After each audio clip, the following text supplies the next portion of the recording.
irmãos e irmãs, nós estamos no dia 8 de agosto, terça-feira, o Evangelho de Mateus, capítulo 14, versículos 22 a 36. Depois que a multidão comera até saciar-se, Jesus mandou que os discípulos entrassem na barca e seguissem à sua frente para o outro lado do mar, enquanto ele despediria as multidões. Depois de despedi-las, Jesus subiu ao monte para orar a sós. A noite chegou, Jesus continuava ali sozinho. A barca, porém, já estava longe da terra, era agitada pelas ondas, pois o vento era contrário. Pelas 3 horas da manhã, Jesus veio até os discípulos andando sobre o mar. Quando os discípulos o avistaram andando sobre o mar, ficaram apavorados e disseram: "É um fantasma!" E gritaram de medo.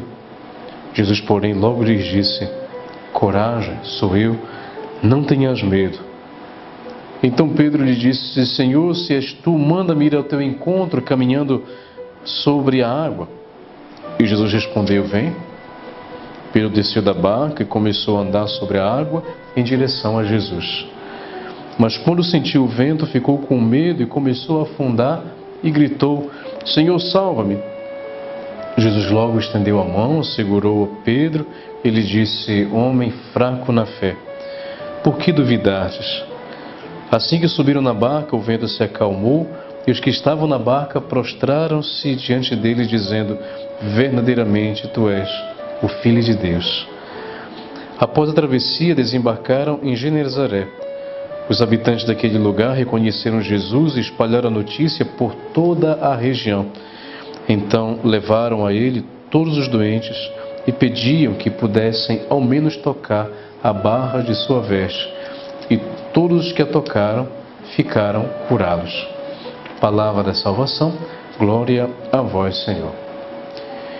Então, meus irmãos e irmãs, no Evangelho de hoje, nós vemos uma experiência de Jesus diante de uma situação que vive seus discípulos.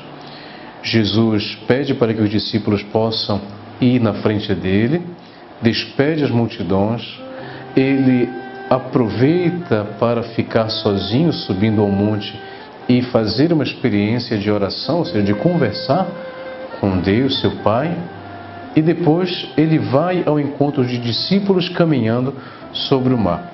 O barco é agitado, os discípulos veem Jesus, confundem, pensando até mesmo que é um fantasma. Pedro pede uma prova a Jesus, pede para ir ao seu encontro, caminha um pouco e depois começa a afundar. E Jesus lhe chama a atenção dizendo: "Homem fraco na fé, por que duvidastes?" Aqui, meus irmãos e irmãs, no enredo do Evangelho, nós podemos também ver um enredo da nossa vida espiritual, da nossa vida de fé. Diante da extraordinariedade da presença de Deus em nossas vidas, como nós as interpretamos? Como nós interpretamos os sinais da presença de Deus? Sinais que de fato são extraordinários. Quem de nós já não teve uma experiência de um sinal extraordinário de Deus em sua vida, diante de uma cura, diante de uma palavra, de um conselho que você teve no momento em que você precisava? E a partir daí, como é que você então entende essa presença extraordinária de Deus na sua vida? Você entende ou procura entender pela fé? Ou você procura entender pela razão? Ou você procura entender pela ciência? Ou você procura entender por outros meios que de fato não sejam a sua fé? Pedro pediu para ir ao encontro de Jesus, duvidou e começou a afundar. Dessa forma, meus irmãos e irmãs, que o Evangelho de hoje nos ajude a poder ver os sinais extraordinários que Deus faz na vida de cada um de nós e interpretá-los sempre à luz da nossa fé. E que o Senhor vos abençoe, em nome do Pai, e do Filho, e do Espírito Santo. Amém.